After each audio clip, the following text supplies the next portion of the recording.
24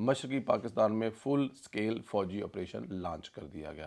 اس طرز پر 9 مئی کو ایک فالس فلیگ آپریشن کے تحت مجھے ہائی کورٹ سے اغوا کیا گیا، پھر پورے ملک سے ہمارے ہزاروں کارکنان کو گرفتار کر لیا گیا۔ یہ سب کچھ پہلے سے طے شدہ تھا۔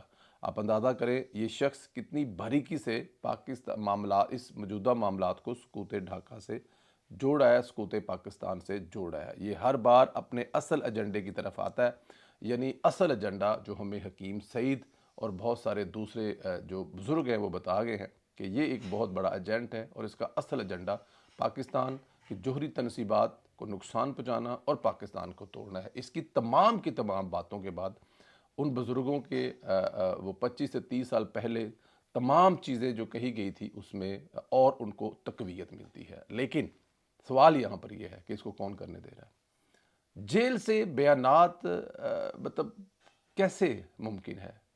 مطلب وہ جو سہولتیں جیل میں عمران خان کو دی گئی ہیں، مجھے لگتا ہے کہ عمران خان کو دن بدن مضبوط کیا جا رہا ہے۔ ایک پاکستان کی تاریخ میں آج تک ایسا نہیں ہوا کہ ایک لیگل طریقے سے ایک حکومت کو فارغ کیا گیا ہو، اور لیگل طریقے سے حکومت کو فارغ کرنے کے بعد جب حکومت گھر جاتی ہے تو اس کے بعد سال 1.5 سال میں وہ سارے کا الزام فوج پر لگاتی ہے، اور پھر فوج کے بارے میں جو کچھ کرتی ہے وہ آپ کے سامنے ہے۔ پھر اس کو جب گرفتار کیا جاتا ہے اور گرفتار کر جیل میں جو سہولتیں دی جاتی ہیں، بجائے کہ وہ جیل میں ٹوٹے اس کو اور تگڑا کیا جاتا ہے۔ پھر انتخابات سے صرف 1 ہفتہ پہلے اس کے حق میں 3 فیصلے کروائے جاتے ہیں جو عام لوگوں کو لگتا ہے کہ یہ بہت بڑا ظلم ہوا ہے عمران خان کو، اور پھر اسی میں ایک اور فیصلہ جو اس کی بیگم ہے اس کے خلاف بھی آتا ہے، اور وہاں پر بھی یہی مسائل ہے۔ بٹ اینی ہاؤ یہ نیچرل تو لگتا نہیں ہے، لیکن اس کا نقصان اتنا زیادہ ہوگا کہ اب ہم بھگت رہے ہیں۔ ابھی بھی ہمیں اس کے خلاف جو پریس کانفرنس کل آئی ہے اس کا فائدہ وہ اٹھا رہا ہے، اور دوسری طرف پریس کانفرنس کرنے کے بعد آرام فرما رہے ہیں۔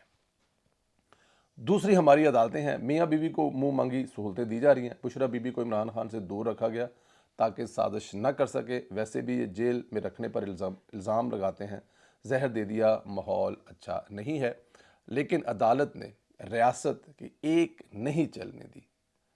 بشرا بیوی کو اڈیالہ جیل منتقل کرا دیا ہے کیونکہ دونوں میاں بیوی ایک دوسرے سے جدا نہیں رہ سکتے۔ انہیں عدالتوں سے عمران خان کو جم سے لے کر دیسی مرغی بکرے کی سہولتیں بھی تو ملی ہوئی ہیں تاکہ وہ جوان ہو کر پھر ریاست پر حملہ کر سکے۔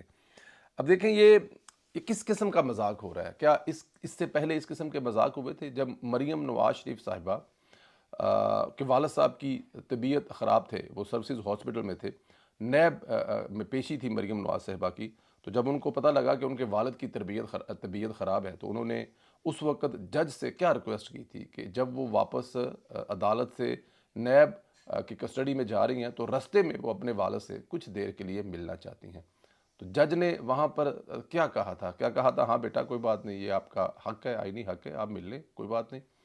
لیکن کیونکہ وہ نہ تو آئینی حق ہوتا ہے نہ وہ کوئی لاء میں لکھا ہوتا ہے، لیکن اگر جج چاہے تو وہ سارا کچھ ممکن ہوتا ہے، لیکن کہا گیا کہ نہیں۔ پھر دوسری دفعہ جب مریم نواز اپنے باپ سے ملنے جیل میں موجود تھی، اور جیل میں موجود ہونے کے کوٹ لکھپت جیل میں موجود تھی، اور وہاں پر جو ایک ڈرامہ کیا گیا صرف اس لیے کہ وہ نواز شریف کو توڑ سکے، کہ مریم نواز کی چھوٹی بیٹی بھی ساتھ تھی اور مریم نواز کے والد صاحب سامنے بیٹھے تھے، اور وہاں پر جیل میں آ کر دنیا میں شاید کہیں نہیں ہوتا کہا گیا کہ بی بی آپ کو گرفتار کرنا ہے۔ تو نواز شریف صاحب کبھی ان کے منہ کی طرف دیکھیں، کبھی بیٹی کو دیکھیں، تو کہا کوئی بات نہیں، ٹھیک ہے بیٹا آپ جائیں، پھر آپ کو گرفتار کرنے آئے۔ کیا مقصد تھا اس کا؟ توڑنا مقصد تھا نا اس کا۔ کیا ٹوٹا نواز شریف؟ نہیں ٹوٹا۔ لیکن بات یہاں پہ ہو رہی ہے کہ دوسری طرف آپ یہ دیکھیں کہ جو سہولتیں عمران خان صاحب کو دی جا رہی ہیں، کہ عمران خان صاحب کی بیوی فرمائش کرتی ہیں کہ ان کو علیحدہ اپنے گھر پہ ہی قید کاٹنی ہے تو ان کو گھر پہ قید کاٹنے دی جاتی ہے، اور جب یوتھیوں کو یہ ایک تحفظات ہوتے ہیں کہ بشرا بی بی تو جیل میں، عمران خان لیڈر جو ہے وہ بشرا بی بی تو بنی گالہ میں ہے اور جو ہمارا لیڈر ہے وہ جیل میں ہے، تو پھر شور ڈالا جاتا ہے ہر روز ایک نئی تاریخ۔ لیکن آج خیر فرمائش پوری کر دی ان ججوں نے، انہوں نے کہا جی کوئی بات نہیں، اگر وہ کیا کہتے ہیں کہ بادشاہ کا شوق سلامت رہے شہر اور بڑے ہے، جی پورے شہر کو آگ لگا دے بادشاہ کو اچھا لگ رہا ہے، تو یہاں پر اور بڑے شہر جو عمران خان صاحب ہیں ان کا شوق سلامت رہے۔ خیر بشرا بی بی جو ہیں وہ اب سازش کرنے کے لیے عمران خان صاحب کے ساتھ بیٹھ کر سازش کرے گی، اور وہ یہاں سے بیٹھ کر پاکستان کی تباہی کے لیے ان کے جو پلان ہیں ان پہ عمل درآمد کرنے کی کوشش کریں گے۔ لیکن پھر وہ سوال وہی آتا ہے، کر کون رہا ہے؟ یہ سب کچھ ہو کیسے رہا ہے؟ جج اس ملک کے اتنے تگڑے ہو گئے، وہ نہ میری سن رہے ہیں نہ آپ کی سن رہے ہیں۔ خیر، کل 9 مئی ہے، 1 سال مکمل ہو جائے گا پی ٹی آئی کی دہشت گردی کا، جو اس سے پہلے کبھی نہیں ہوئی۔ آپ اس دہشت گردی 9 مئی والے واقعے پر کیا لکھنا چاہتے ہیں، کیا کہنا چاہتے ہیں؟ ضرور کمنٹ کریں، لائک کریں، واٹس ایپ گروپوں میں شیئر کریں، پیج کو سبسکرائب کریں اور بیل آئیکن کو پریس کریں۔ آپ سے اگلے ویلوگ میں ملاقات ہوگی، اور کل بڑی اسپیشل قسم کی ڈاکومنٹری انشاءاللہ 9 مئی کو تقریباً وہ اس پہ ہم کام کر رہے ہیں، کل انشاءاللہ تعالیٰ آپ کو وہ بھی دکھائیں گے۔ اپنا خیال رکھیں، اجازت دیں، خدا حافظ۔